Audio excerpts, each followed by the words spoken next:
बिस्मिल्लाहिर्रहमानिर्रहीम। हमारा आज का दूसरा टॉपिक, ये छोटा सा पॉइंट है जिस सिलेबस के अंदर। हेडिंग है इसका reducing pesticide use. Reducing pesticide use,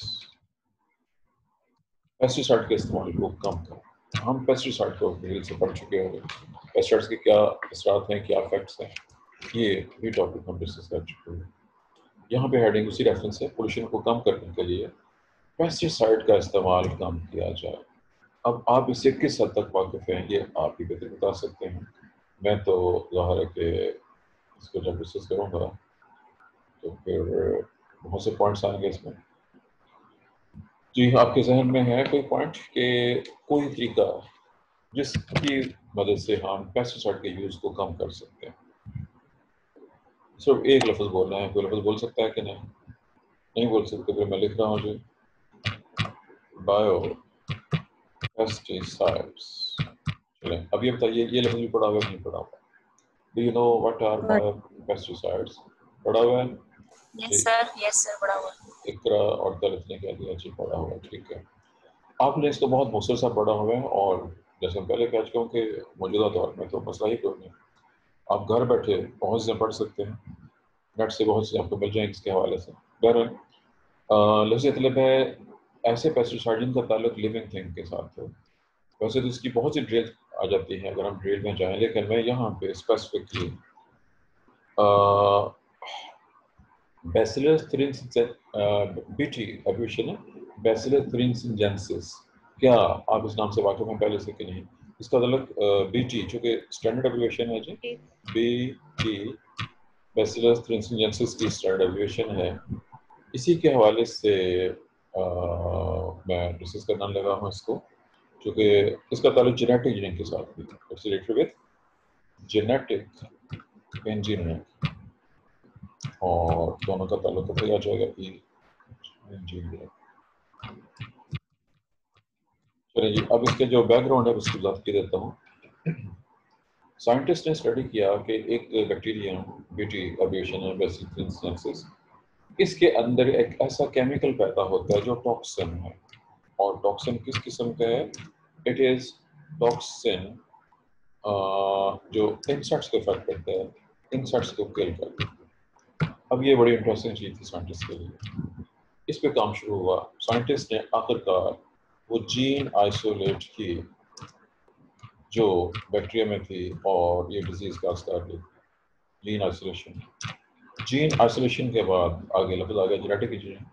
इसको उन्होंने एक वेक्टर की मदद से बैक्टीरिया में ऐड कर दिया, सॉरी बैक्टीरिया की मदद से या किसी भी जो टेक्निक है जेनेटिक की, एक्सपेरिमेंट होना शुरू हुए। लेकिन इसका जो पहला इस्तेमाल था वो था इस रेफरेंस से कि इट वाज एडेड अपने जीएमओ का लफ्ज पड़ा हुआ, जेनेटिकली मॉडिफाइड ऑर्गेनिज्म। जब आप एक जानदार में बाहर से एक जीन डालते हैं तो वो जीएमओ बन जाता है, जेनेटिकली मॉडिफाइड ऑर्गेनिज्म बन जाता है। प्लांट्स के अंदर जीन्स को ऐड करना आसान साबित हुआ, प्लांट्स में जीन्स ऐड की गई। अब बहुत सी एग्जांपल्स हैं, मैं एक नाम लिख रहा हूँ मिसाल के तौर पर, बी टी कॉटन। ये आपके लिए चूंकि नया हो सकता है, लेकिन मैंने कॉटन का नाम लिया है। कॉटन के अलावा और भी चीज़ें हैं, कॉटन के अलावा और भी पौधे हैं जिनके ऊपर ये कुछ किया गया हुआ और जीन ऐड की। मैंने सिर्फ फॉर एग्जांपल कॉटन का याद रखिएगा, ये जस्ट एग्जांपल है कॉटन। कॉटन के अलावा ये टोमेटो और इवन बीट पे भी एक्सपेरिमेंट किया जा चुका है। अब फर्ज कीजिए वो कॉटन का पौधा होगा, वह पौधे में आपने जीन डाली हुई है जो कि वो जीन है जो ये टॉक्सिन पैदा करती है, पौधे के अंदर वो टॉक्सिन पैदा हो रहा है। इस पौधे को, ये तस्वीर बनाता हूँ, ये रफ स्केच होगा, तस्वीर मैं बनाऊंगा, लेकिन मैं पहले इसको एक लफ्ज और लिखते हैं। Toxin producing toxin produced in cotton. Cotton में वो टॉक्सिन पैदा हुआ, इंसेक्ट आया, इंसेक्ट ने आके उस कॉटन को खाया। हर्बीवोर, आप समझते हैं बहुत से इंसेक्ट हर्बीवोर होते हैं। अब एक हर्बीवोर इंसेक्ट आया और उसने आके कॉटन को गुलाबी में चक को बढ़िया। अब सोचें उसका रिजल्ट क्या निकलेगा। मैं रिजल्ट इधर दिखाने लगा। हाँ जी, बट जवाब आपने देना है कि रिजल्ट क्या निकलेगा। ये आमना ताहर, माइक बंद रखें अपना। आमना ताहर, माइक बंद रखें। ये पौधे है जी, और ये इस पौधे के ऊपर एक पत्ता दिखा दिया मैंने। एक इंसेक्ट आ रहा है, और यह है जो इंसेक्ट जो कि इस पौधे को किसी भी रेफरेंस से काटने खाने आया है। चलना बंद, चले खैर इंसेक्ट बन गया जी, चलो शुक्र है। अब इसका रिजल्ट क्या निकलेगा आपने सोचना है। ये कॉटन है और ये वो इंसेक्ट है। दिस इज एन इंसेक्ट जो कि इस पौधे को खा रहा है। ये वो पौधा है जिसके अंदर वो जीन मौजूद है। इसको ब्यूटी कॉटन ही फर्ज कर लीजिए। रिजल्ट आपने बताना है। ये जो माउस तंग कर रहा है जी, ये कुछ नहीं प्रॉपर नहीं काम कर रहा है। ये आपके सामने प्लांट है, ये इंसेक्ट है और इसने आके काटा है, खा रहा है इस पौधे को। रिजल्ट क्या निकलेगा आपने बताना।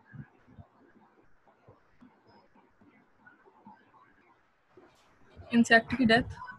जी बिल्कुल, चूँकि टॉक्सिन है, इंसेक्ट ने जब खाएगा इसको तो अगर कम मिदाद में खाया तो कम से कम बेहोश हो जाएगा, ज़्यादा खा लिया तो उसकी डेथ हो जाएगी। बेहोश हो गया, नीचे गिर जाएगा। जब वो ज़्यादा बेहोश पड़ा रहे तो उसकी वैसे भी डेथ हो सकती है, ज़्यादा खा के भी डेथ हो सकती है। इंसेक्ट आते रहे खाते रहे, तो पूरे के पूरे आपने खेत उगाया हुआ है, खेत में हज़ारों के हिसाब से पौधे हैं। उन सब पौधों में जब ये जीन मौजूद होगी और इंसेक्ट आएंगे तो बहुत से इंसेक्ट मर जाएंगे। यानी इस तरीके से आप इंसेक्ट्स को कंट्रोल कर सकते हैं, उनको कम कर सकते हैं, और उसके साथ साथ अपनी फसल, आपकी फसल महफूज भी रहेगी और ग्रो भी करती रहेगी।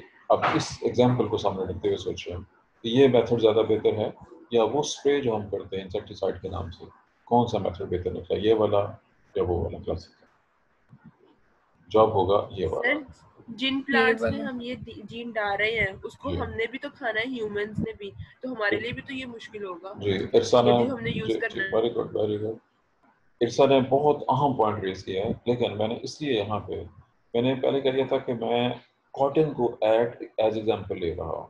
बहुत से पौधों में ये डाल के एक्सपेरिमेंट किया गया, मैंने सिर्फ कॉटन का नाम लिया आपके सामने। ज़ाहिर इसकी करने की वजह होगी। सर आपने बीट रूट का भी तो कहा था। आप भूल गए, मैंने ये कहा है, मैंने ये कहा कि बहुत से पौधों में ये काम किया गया। बीटरूट का नाम मैंने लिया। ये सवाल किसने रेज किया? बीटरूट वाला पॉइंट, बीटरूट सर वाला आपने पॉइंट बीट का कहा था। नहीं, मैंने बीट ही का इस्तेमाल किया। बीटरूट मैंने सिर्फ कॉटन का नाम लिया है। कॉटन के अलावा मैंने एक दो पौधों में वीट का नाम लिया था, मैंने टोमेटो का नाम लिया था, लेकिन इसके अलावा आपने जो कहा बीटरूट, ये नाम मैंने लिया। चूँकि ये वीडियो जब अपलोड होगी तो सुन लीजिएगा, मैंने सर बीटरूट का फिर नाम। वीट ही कहा होगा, मुझे जी गलत सुनाई दिया जी शायद। बिल्कुल, मैंने वीट कहा था। मैंने टोमेटो और वीट ये दो नाम लिए थे। इसके अलावा बहर बहुत से पौधों में एक्सपेरिमेंट हुआ। अच्छा, अब यहाँ तो प्रॉब्लम नहीं है, लेकिन अगर फर्ज कीजिए जैसे इरसा ने पॉइंट आउट किया है, अगर आप वीट में इसको ऐड करते हैं, उस वीट को जब तक तो कीड़े खा रहे हैं कोई मसला नहीं है। मसला ये है कि इस वीट को जब बंदे खाएंगे तो क्या होगा। ये एक्सपेरिमेंट हो चुका हुआ है, लेकिन इंसानों पे ये नहीं किया गया। वीट जो इस तरीके से ग्रो की गई वो इंसेक्ट से तो महफूज है बिल्कुल, उसको खाने के इंसान पे क्या असरात होंगे ये एक्सपेरिमेंट नहीं किया गया है। साइंटिस्ट की कोशिश होती है कोई भी ऐसा एक्सपेरिमेंट जिसमें इंसान को नुकसान पहुंचता हो वो ना किया जाए। कभी कभार होता है कुछ लोग अपने आप को वॉलंटियर के तौर पर पेश कर देते हैं तो मुझ पर एक्सपेरिमेंट कर लें, लेकिन याद रखिए कि ये बहुत हौसले का काम होता है। बहुत शाज़ नादरी कोई बंदे ऐसे होते हैं जो अपने आप को पेश करें एज एक्सपेरिमेंट। बहरहाल ये सिर्फ चूँकि एक पहलू है, याद रखिएगा। बहरहाल अगर हम किसी भी तरीके से ये टॉक्सिन तैयार करके वैसे अगर हम उन फसलों को स्प्रे कर दें तो ये टॉक्सिन बशर्ते कि ये सिर्फ, चूँकि हमने अभी तक ये पढ़ा है कि ये इंसेक्ट टॉक्सिन है, मैन पे क्या इफेक्ट होगा जब तक मैन पे इसका एक्सपेरिमेंट ना कर लिया जाए तब तक हम कुछ नहीं कह सकते। और मैंने एक पॉइंट भी आपको समझ डिस्कस कर दिया जी कि ये एक तरीका है रिड्यूस करने का। आपके जहन में और कोई मेथड हो जो आपने पढ़ा हो, देखते हैं जी आप क्या सोचते हैं, कहाँ तक सोचते हैं, सोचते भी हैं कि नहीं सोचते।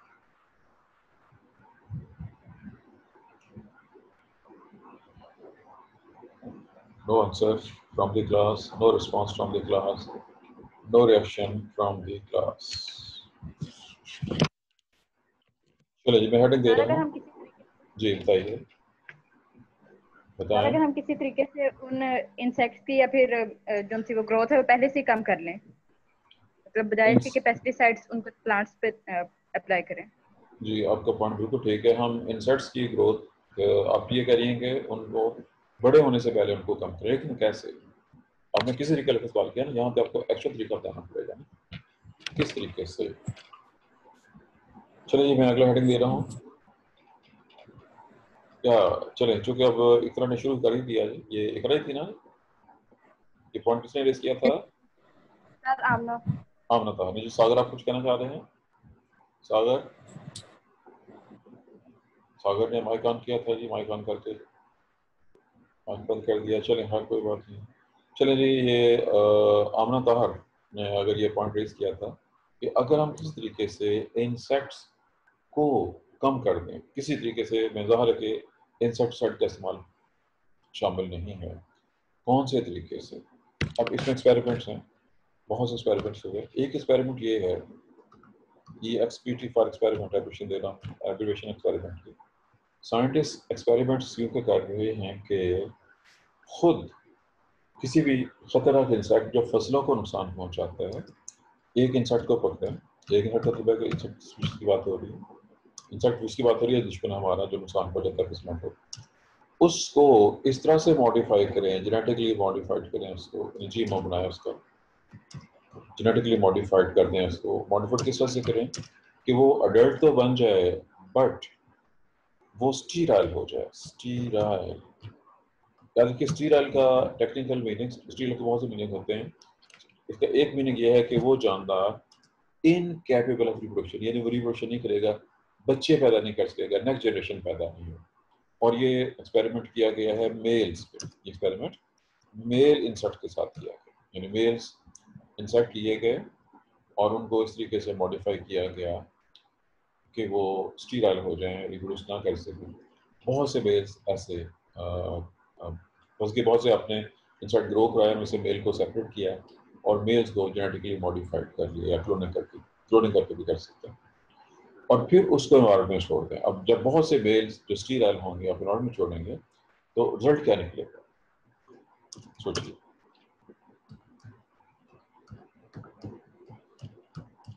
बड़ा आसान जवाब निकलेगा, आप लोग सोचते नहीं है लगता है। आपने बहुत से प्रोडक्शन कम खत्म हो जाएगी। तो जितने ज़्यादा बेल आप छोड़ेंगे ओवरऑल पॉपुलेशन के लिहाज से, उतने परसेंट, फर्ज कीजिए कि पॉपुलेशन 1 करोड़ की है, आपने उसका 10% इंसेक्ट छोड़े हैं, तो कम अज़ कम 10% उन कीड़ों की ग्रोथ कम हो जाए। मैंने जस्ट एग्जांपल दिया कि इस तरह से आप कीड़ों को कम कर, ये एक्सपेरिमेंट है, जस्ट एक्सपेरिमेंट है और ये किया गया हुआ है, लेकिन ज़ाहिर ये सब एक्सपेरिमेंट ध्यान रखें। फिलहाल ये बहुत बड़े पैमाने पे पॉसिबल नहीं है, या तो ये है कि किसी तरीके से, सर इससे तो फूड चेन भी डिस्टर्ब होगी सारी। नहीं वो एक अलग मसला है, क्योंकि जब हमने याद रखिए कि एक बहुत इंपॉर्टेंट पॉइंट जो कैसा ने जो पॉइंट उठा दिया फूड चेन डिस्टर्बेंस वाला, वो कीड़े जो फसलों को नुकसान पहुंचाते हैं, हमने ये हमारा मकसद ये नहीं है, इकोलॉजी के रेफरेंस से बात कर रहे हैं हम, और मकसद ये नहीं कि उस कीड़े को मुकम्मल ख़त्म कर दिया जाए। ये चूँकि आपने बहुत ही इंपॉर्टेंट चीज़ याद करा दी, ये मैं दोबारा बता देता हूँ, ये बड़ा इंटरेस्टिंग, ये एक नहीं है, इस तरह के बहुत से वाक़या दुनिया में हो चुके हैं और ये गलबन मैंने डिस्कस भी किए थे जहाँ तक मुझे याद है। इस तरह के बुरूने दारुस्सलाम वाला वाक़या डिस्कस हुआ था ना? Yes sir.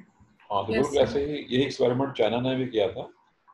चाइना के एक बहुत ही मशहूर मारूफ रहनुमा जो कि माओ ज़ेडुंग के नाम से, जो चाइना के गहरे बानी भी हैं और आज़ाद कराने वाले भी हैं, उन्होंने इस चीज़ को सामने रखते हुए कि चिड़ियाँ बहुत नुकसान पहुँचाती हैं फसलों को, और भी चीज़ें थी लेकिन चिड़ियों का जिक्र खास तौर पर, उन्होंने चिड़ियों को मारने का हुक्म दे दिया, चिड़ियों को मार डालें। चिड़ियों ने मार मार के चिड़ियों का बुरगस निकाल दिया, यानी ख़त्म कर दी, बहुत ज़्यादा कम कर दी।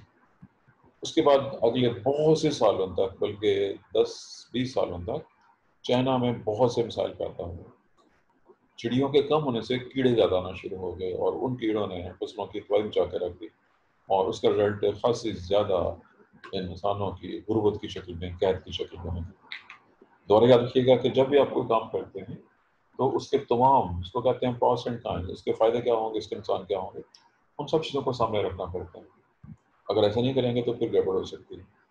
ये एक्सपेरिमेंट जो है, जो ये सिर्फ एक्सपेरिमेंट्स हैं छोटे पैमाने पे, लेकिन मकसद क्या है, अगर आपने 10% भी कम कर दिया तो आपकी फसल 10% महफूज हो गई। आपने 20% कम कर दिया तो आपकी फसल 20%। अगर आप 100% कम कर देंगे तो फिर उसके बाद क्या होंगे वो आपको खुद स्टडी करने पड़ेंगे, पहले स्टडी करने पड़ेंगे कि उससे क्या चेंज आ रही है। ये जो सा भी आप मेथड अडॉप्ट करेंगे उसमें ऐसा ही होगा। हम अगर टोटली जानदार ख़त्म कर दें तो उसके ऐसे अजीब रिजल्ट सामने आते हैं जो उसके बारे में आजकल किसी ने सोचा भी नहीं होता। क्या ये मैंने एग्जाम्पल एक्सप्लेन कर दी है जी आपके सामने। हम 2 मेथड्स डिस्कस कर चुके हैं और भी तरीके हैं। मसलन मैं सिर्फ नाम लिखा हूँ क्योंकि टाइम खत्म होने वाला है, जूम बंद हो जाएगा अभी कुछ देर तक। मैं सिर्फ नाम दे रहा हूँ, ये नाम आपको याद आ जाना चाहिए। एक बहुत ही मशहूर लफ्ज़ है, आपने इंटर में पढ़ा था, एक वैस्प की मदद से, बंद कर दिया भाई, वैस्प की मदद से एक एफर्ट को कंट्रोल किया गया था। जी ये वाला स्टेटमेंट याद है फर्स्ट ईयर से? आपने इसको बायोलॉजिकल कंट्रोल के नाम से पढ़ा है, याद है? भूल चुका है? वैस की में से एफर्ट का कंट्रोल फर्स्ट ईयर बायोलॉजी में टॉपिक मौजूद था, बायोलॉजिकल कंट्रोल, याद है? भूल चुका है? जी सर, पढ़ा हुआ है। जी, इसी का जो असल एक्सपेरिमेंट ये था, चूंकि आपकी जी सर याद है। जी एफएससी की बुक ने दिया था। एक्चुअल सबसे पहले सबसे मशहूर बायोलॉजिकल कंट्रोल की एग्जाम्पल भी आपने पढ़ी हुई है। किसको याद है कहाँ पे पढ़ा था? मुझे याद है, मैंने पढ़ाया था। आपको याद है तो आप बताएंगे।